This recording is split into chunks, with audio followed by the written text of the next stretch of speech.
Yo siento que la memoria tiene un peso muy importante en lo que hacemos y cómo lo hacemos, en nuestras elecciones de vida, en los caminos por los que vamos decidiendo caminar. Y esa memoria está vinculada con los rituales de infancia, con lo que vimos, comimos, escuchamos, vivimos. Eso definitivamente nos marca para toda la vida. La forma como elegimos vivir nuestra vida tiene que ver con esa memoria. Igual, gracias a esa memoria, decidimos irnos por caminos completamente alejados a los que vivimos o, por lo contrario, seguir algunos. A mí, mi infancia y mi memoria de esos años, los personajes que hay detrás en esas épocas de mi vida me marcaron para siempre. Yo soy quien soy gracias a cómo crecí, a cómo viví. Y entonces a lo que leí, escuché, olí, comí,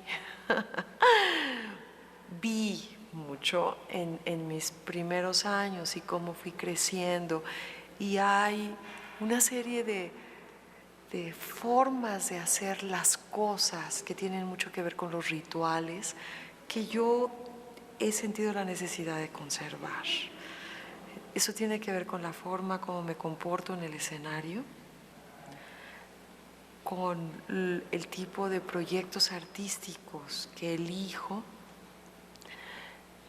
y con la forma como yo vivo la cotidianeidad. Y eso tiene que ver mucho con los sabores y con los olores y con los sonidos. Yo vengo de una familia con personajes muy fuertes que me marcaron. Mis padres, ¿no? Primero que nada, los dos artistas con personalidades muy fuertes, muy definidas, muy claras, con un profundo y gran compromiso con el arte, con un proyecto de vida.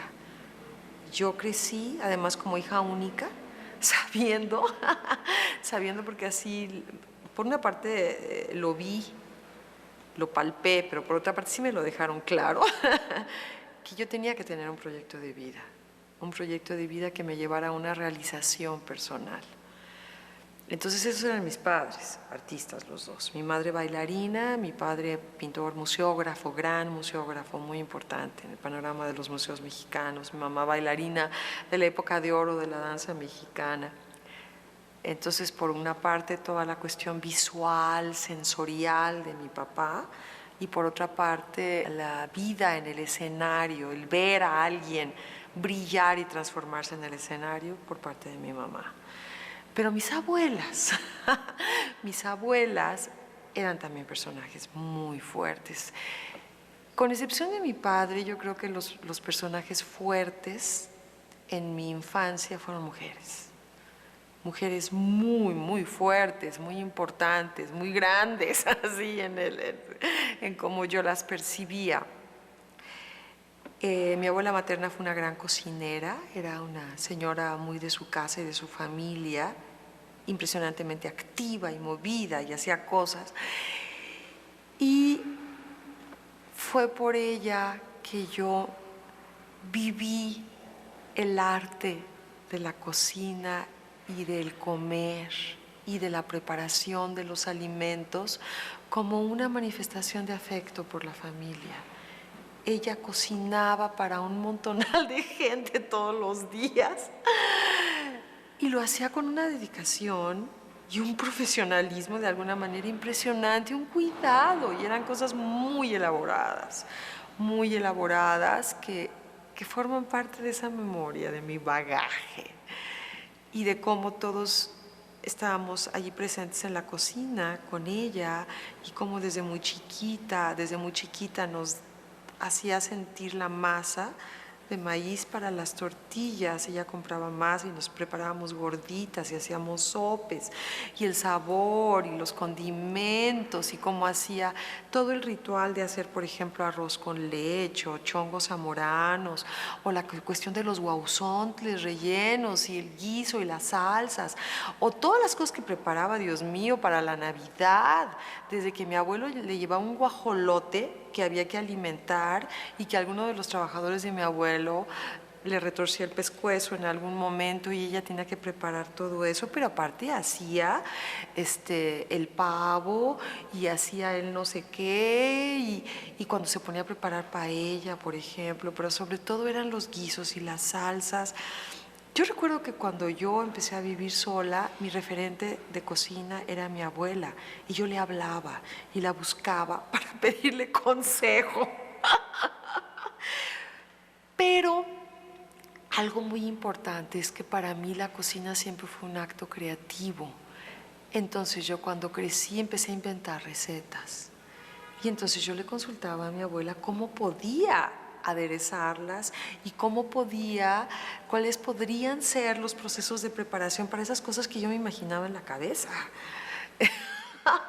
Era siempre un proceso creativo muy ritual, muy de la familia junta. Entonces yo crecí idealizando de alguna manera mucho, pero necesitando los rituales de todos los preparativos de la Navidad, de ciertos momentos al año, de los cumpleaños, esas situaciones en las que toda la familia se reunía.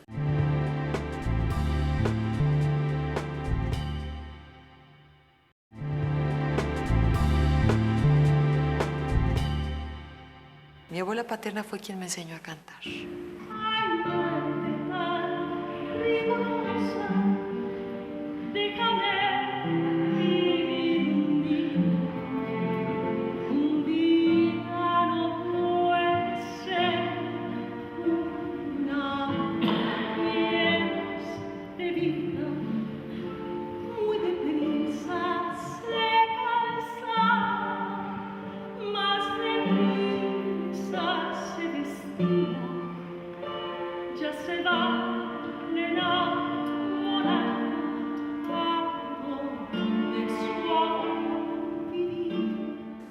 Cuando yo la visitaba los domingos en las comidas familiares, en un momento nos íbamos las dos a su piano y ella tocaba precioso el piano, me vocalizaba, me enseñaba vocalización, me daba una clase formal de canto y me enseñaba canciones. Canciones que ella consideraba que me iban a formar la voz. Entonces esa era la parte que ella me aportó a mi vida, el conocimiento de mi voz, el cuidado por la voz, de una manera natural que yo no tenía que pensar ni siquiera. Allí me la dejó lista para que yo hiciera lo que quería con ella. Pero también mi abuela, ese personaje, esta abuela paterna, Lucila, este personaje que yo la veía enorme y bella, siempre arregladísima, perfumada, con flores, vestidos preciosos que combinaban con sus zapatos y con su bolsa. Era la que organizaba las grandes fiestas familiares en su cumpleaños y en Navidad, en donde se juntaban todos los primos, sus hermanos con sus hijos, sus primos, la enorme familia alrededor de la mesa de mi abuela. Ella cantaba, había música, había cariño, había regalos. Y todo alrededor de este ritual, siempre los rituales de la comida, las cosas que había en casa de mi abuela, de la otra abuela, el brindis de Navidad, mi gusto por la sidra navideña, que puede sonar así como la cosa más extraña, viene de esas fiestas familiares. Yo recuerdo que yo esperaba meses a que llegara la Navidad porque yo iba a tomar sidra. Entonces todavía tomo sidra para acordarme de esas fiestas y de los postres navideños. Entonces, cuando yo tuve hijos, yo me inventé mis propios rituales. Cómo decoramos la casa. Y ahora mis hijos siempre añoran que llegue, tengo una hija y tengo un hijo, sobre todo mi hija, se hereda a las mujeres. Que llegue la Navidad para estar juntos y comer lo que comemos en la Navidad, preparar juntos lo que preparamos en la Navidad, porque es una muestra de los afectos, la comida y los rituales y la música de la Navidad vinculada a los afectos. Y entonces mis hijos, curiosamente, siempre me ha sorprendido eso, tienen la memoria de ciertas cosas que yo preparo, que para mí son como muy normales, y a ellos les parecen la maravilla. Los fideos secos que preparo para mi hijo son así una maravilla, son bastante normales, ¿no? O un pastel que les fascina y se ha hecho famoso entre sus amigos también. Mi relación con mis hijos es muy cercana, somos muy así, nos gustan compartir cosas que son parte de nuestra historia, los libros que hemos leído, como yo cuando mis hijos iban creciendo les leía muchísimo en voz alta, eso ahora les da risa, dice, ¿cómo es posible que nos leyeras libros enteros? Hemos compartido infinidad de películas, de ir al cine, de ver películas. Cuando yo veo una película que me entusiasma, inmediatamente pienso en si les va a gustar y que quiero que la vea mi hija o mi hijo por alguna razón. Y se me hace muy chistoso como ellos dos han tratado de reproducir esos momentos con otras personas. Mi hijo me platicaba que a su novia le leyó un libro que yo le leía de chiquita, cuando él era chiquito y mi hija era chiquita. Y me dice, no, pero no fue lo mismo, es que tú lo dices de cierta manera, entonces quiero que se lo leas a ella. Y tiene que ver con cosas que hacemos, con beber ciertas cosas, con preparar ciertas bebidas de cierta manera y en un cierto entorno. Me da muchísima alegría que para ellos la casa familiar en la que crecieron, que sigue siendo donde yo vivo, es el lugar donde más fácilmente suceden los rituales alrededor de la comida, de los libros, de los recuerdos, de conservar eso que a pesar de que tengo hijos muy independientes y una familia que propició muchísimo la independencia, es decir, yo me fui lejos de la casa familiar a los 19 años y nunca más regresé. Me fui a estudiar fuera, empujada mucho, no porque yo quisiera salirme o escapar, no, yo me fui porque me empujaron, tienes que irte, sí, hay esta beca, vete, así, y yo estoy chica todavía, ¿verdad? ¿Por qué me están lanzando al mundo? Lo agradezco ahora muchísimo y mis hijos igual, ¿no? Pero a pesar de eso, o gracias a eso, es que atesoramos y buscamos los momentos en que podemos estar juntos y siempre es alrededor de la mesa y de la comida.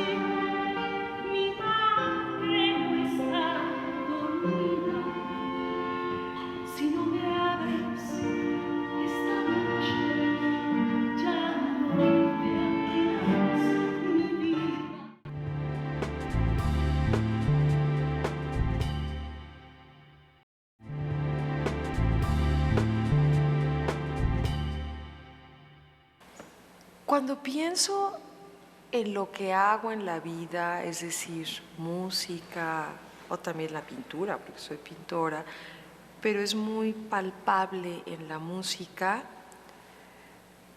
conforme he avanzado en mi camino, cada vez he ido teniendo más y más claro qué es mi proyecto de vida, qué es lo que está en el centro. Ese quehacer creativo, artístico, escénico, es lo que está en el corazón de lo que soy, es lo que me hace ser. Y es un proceso, no es un estado, es un proceso, eso es un ir descubriendo, es un ir siendo cada vez más en la medida que hago más música, como si se fueran añadiendo capas de una cebolla y fueran creando matices, colores, y todo es parte, lo doloroso, lo alegre, las vivencias me dan más herramientas para ser y poder crear y ser en el escenario. Y todo tiene que estar vinculado con quién yo soy, con mis afectos, con mi historia, con mi memoria. Es el motor que me hace caminar. Mi vínculo con la cultura sefaradí fue a través de la música y de cantarla. Estar aquí, en este espacio bellísimo, nos remite a uno de mis proyectos musicales más cercanos, más queridos, que me llenan de orgullo y que me apasionan, que es El Hilo Invisible, este proyecto alrededor de los cantos sefaradís que hice con el extraordinario Cuarteto Latinoamericano y que grabamos aquí, en la Sinagoga Justo Sierra. Y me encanta este lugar para hablar de ese proyecto porque el hilo invisible es precisamente el vínculo con la memoria. Por eso se llama el hilo invisible. El hilo invisible es lo que ha traído los cantos de otros siglos a mi vida. Un vínculo que no es fácil de determinar porque es invisible, pero es real y está allí, y es un vínculo afectivo, emocional, espiritual, que me permite apropiarme de estas canciones, traerlas a mi vida, pasarlas por el filtro de mis vivencias y que salgan de una manera real, cargadas de verdad, cargadas de lo que son mis emociones, mis afectos, mi vida. Y lo logro porque estas canciones son canciones vivas, a pesar de que han viajado a través de los siglos y de la geografía de país en país. Son canciones vivas transmitidas por tradición oral, de madre a hija, como estas vivencias que tienen que ver con los alimentos, con los rituales que yo heredé de las mujeres de mi familia. Así, las canciones sefaradís han seguido vivas en las lenguas, en las bocas de quienes las cantaron a través de los siglos y las llevaron de país en el exilio. Son canciones de la vida cotidiana, canciones que hablan de los amores, de las nostalgias, de las distancias, de las añoranzas, de los desamores, de los dolores, de los deseos, de los sueños. Cuando yo traje a este proyecto al Cuarteto Latinoamericano y pude palpar el vínculo de afecto que tienen ellos con esta música, porque los tres hermanos Vitrán, que son 3/4 partes del cuarteto, son de origen sefaradí, entonces estas canciones se cargaron doblemente de historia, de memoria, de afectos. Y es parte de esta forma un poco ritualista mía de enfrentar el hecho escénico y musical por medio de canciones que a su vez están cargadas de memoria. Para mí la voz tiene una temperatura, tiene color, tiene textura. Cuando yo canto, y eso desde hace muchos años, busco los colores de mi voz en el espacio acústico en el que yo estoy cantando. Busco darle una temperatura a mi voz, una textura, tiene que ser tangible, tiene que ser tocable, tiene que percibirse como algo que le llega a los demás, que me llega a mí primero que nada y me toca. Entonces cuando yo preparo mis pasteles, pan, hago pan también. Entonces, las semillas de alcarabea, o hacer cosas con jengibre y rallarlo y preparar las infusiones y hacer mis panes y las hogazas y amasar y dejarlos con la levadura a que crezca, o preparar ensaladas, hacer aderezos para mí es muy divertido y siempre hago mis aderezos, siempre los preparo yo. En una época era muy obsesiva con esto, entonces preparaba yo mis conservas, era muy obsesiva, o sea, sí voy a hacer todo el pan siempre yo, y le voy a poner páprica y le voy a poner no sé qué, pero también voy a preparar las mermeladas porque es mejor y porque tenemos en el jardín árboles de cítricos. Entonces, ¿cómo voy a desperdiciarlos? Bueno, entonces voy a preparar las mermeladas, ¿verdad? ¿Y por qué no hago también mi propia mostaza, no? Entonces voy y compro las semillas de la mostaza. En una época preparaba hasta mi vinagre, Dios mío. Bueno, todo forma parte de algo como orgánico y rodeado de afecto, en donde tiene que ver el toque y las manos y el sabor. Mi música es parte de eso, siempre y cuando yo pueda intervenir esas memorias, esas músicas que tomo, como los cantos sefaradís, como las peteneras de Veracruz, como las canciones de Oaxaca, tan vinculadas con mis propias composiciones. Voy tomando ingredientes para crear un pastel y esculpir mi vida formada por colores, músicas, sabores, olores, espacios, imágenes. Eso es lo que somos, eso es lo que yo soy.